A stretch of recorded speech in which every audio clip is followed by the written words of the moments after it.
Hablar del pensamiento del apóstol Pablo no es para nada hablar de una filosofía complicada creada desde el escritorio de un pensador profundo.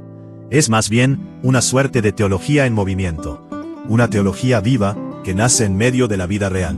Las cartas de Pablo son una manera clara de explicar la fe cristiana y fueron escritas para responder situaciones concretas que vivían las comunidades del siglo I, problemas espirituales, conflictos personales y desafíos del día a día. A través de ellas, el apóstol se muestra como un pastor y maestro que explica lo que Cristo hizo, pero con el propósito de transformar la vida de las personas, conectando la salvación con lo que cada creyente vive a diario.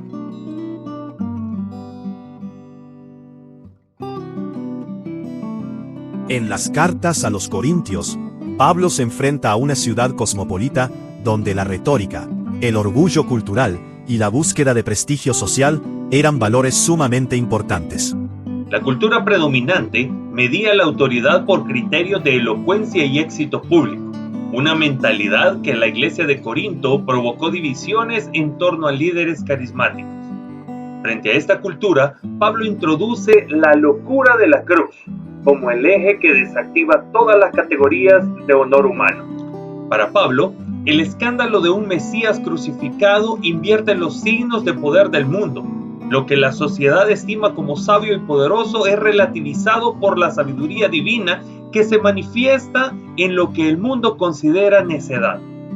La segunda carta a los Corintios, ante la oposición de los superapóstoles que buscaban retóricas y reputación externa, Pablo defiende su ministerio a través de la debilidad. La verdadera autoridad se prueba en la fidelidad humilde y el sufrimiento, no en el brillo exterior.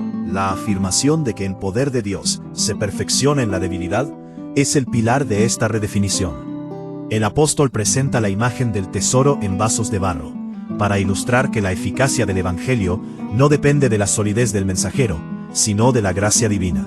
De esta manera, el aguijón en la carne de Pablo no es una derrota, sino el instrumento que revela que la verdadera espiritualidad se identifica con una dependencia radical de Cristo.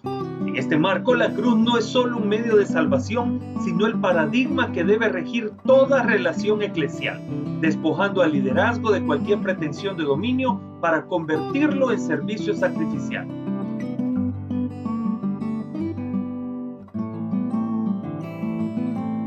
La teología de Pablo no es abstracta ni distante. Es una teología viva, que responde a situaciones reales.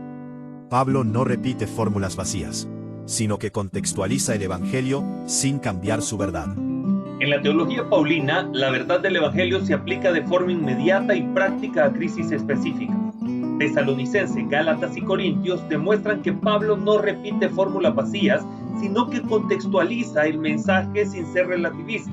Cada carta presenta una configuración literaria y doctrinal diseñada para fortalecer a comunidades reales en situaciones marcadamente distintas. En 1 Tesalonicenses, dirigida a una iglesia joven bajo persecución externa, el énfasis es la consolidación escatológica. Pablo utiliza una cristología marcada por la parusía para sostener la esperanza de los creyentes, transformando las expectativas del mundo en una motivación para la santidad y la perseverancia presente. Por el contrario, en Gálatas, la amenaza es una crisis doctrinal interna provocada por maestros judaizantes que intentaban imponer la ley mosaica. Aquí el tono de Pablo cambia drásticamente a uno vehemente y polémico, utilizando una argumentación bíblica rigurosa para defender la justificación por la fe y la libertad en Cristo. Finalmente, las cartas a los Corintios exhiben una estructura donde Pablo responde a una desintegración comunitaria compleja que incluye divisiones, inmoralidad y desorden litúrgico. Su respuesta es una eclesiología terapéutica que reorienta a la iglesia hacia la unidad a través de la metáfora del cuerpo de Cristo. Esta versatilidad evidencia que para Pablo la teología es una herramienta viviente. Es consuelo donde hay desaliento, corrección donde hay error y reorientación donde hay fractura. La doctrina, por tanto, nunca se presenta separada de la vida. Es la interpretación de la revelación aplicada a las tensiones reales de la convivencia cristiana.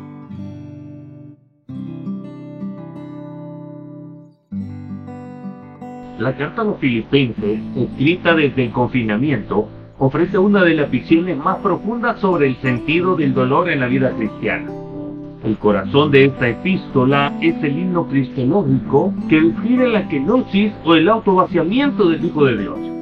Pablo presenta el patrón de descenso y exaltación de Cristo, no como un tratado abstracto, sino como el modelo ético y ontológico para el creyente. A través de la participación en Cristo, el sufrimiento humano es radicalmente reinterpretado. Deja de ser una desgracia o un fracaso para convertirse en un privilegio escatológico. Pablo afirma en Filipenses 1:29 que a los creyentes se les ha concedido el don de sufrir por Cristo, lo que implica que el padecimiento es una participación en la obra redentora del Mesías. Esta comprensión transforma la percepción del dolor. El sufrimiento ministerial y personal se vuelve una vía de autenticidad apostólica y una conformidad con el Señor crucificado. Para Pablo, estar encadenado por causa de Cristo no es una derrota del ministerio, sino una ocasión providencial para el avance del Evangelio. La vida cristiana no se define por las circunstancias externas, sino por la unión vital con el Cristo exaltado, lo que genera una ética del gozo que trasciende el sufrimiento. Si vivir es Cristo, morir es ganancia. Entonces la muerte no es pérdida, sino la consumación plena de la comunión con el Salvador. Esta perspectiva permite al creyente vivir con una libertad interna que le permite actuar con valentía y generosidad aún en la adversidad, entendiendo que su ciudadanía final está en los cielos y su esperanza está anclada en la victoria definitiva de Dios.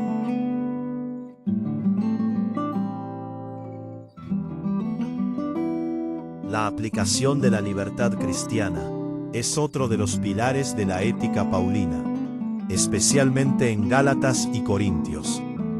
Pablo enseña que los creyentes han sido llamados a la libertad, pero advierte que ésta no debe confundirse con el libertinaje. La verdadera libertad es la capacidad de vivir en obediencia guiada por el Espíritu. Su propósito fundamental es el servicio mutuo bajo el principio del amor. En Corintios, Pablo aborda dilemas éticos como el consumo de alimentos sacrificados a los ídolos. Aunque reconoce teológicamente que un ídolo nada es, establece que el amor debe regular el ejercicio de la libertad. Si el ejercicio de un derecho hiere la conciencia de un hermano débil, el amor sacrificial, que no busque lo suyo, debe prevalecer para edificar la comunidad. El amor no es un sentimiento superficial, sino la virtud formativa que organiza la praxis comunitaria y sirve como el criterio evaluativo por excelencia de cualquier don o servicio espiritual. Esta libertad y amor operan dentro de un marco de santidad comunitaria. Pablo proclama que la iglesia es el templo del Espíritu, lo que exige una ética de pureza y coherencia. La santidad no implica un aislamiento místico del mundo, sino vivir de una manera alternativa en medio de la cultura, practicando la justicia, la responsabilidad sexual y la solidaridad. La disciplina eclesiástica descrita en 1 Corintios 5 no es un acto de venganza, sino un instrumento de restauración y preservación de la identidad eclesial, buscando siempre la salvación del ofensor y la pureza del testimonio público del cuerpo de Cristo.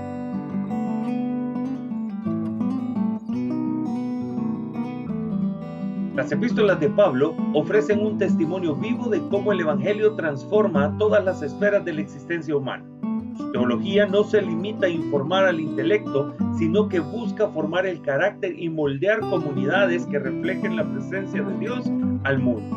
Desde la subversión de los criterios de honor mediante la cruz hacia la integración de la libertad con el amor y santidad, Pablo establece que la fe cristiana es esencialmente participativa y relacional. Su capacidad de adaptar la doctrina a las necesidades de cada iglesia muestra un modelo de liderazgo que combina autoridad apostólica con una profunda sensibilidad pastoral. Al final, el mensaje de Pablo es un llamado a vivir bajo la lógica de la cruz, donde el sufrimiento es redimido por la esperanza, la debilidad es el escenario del poder divino y el amor es la norma suprema que edifica el cuerpo de Cristo. Sus cartas siguen siendo hoy un recurso normativo y dinámico que desafía a la iglesia contemporánea a encarnar el Evangelio con la misma fidelidad, unidad y esperanza.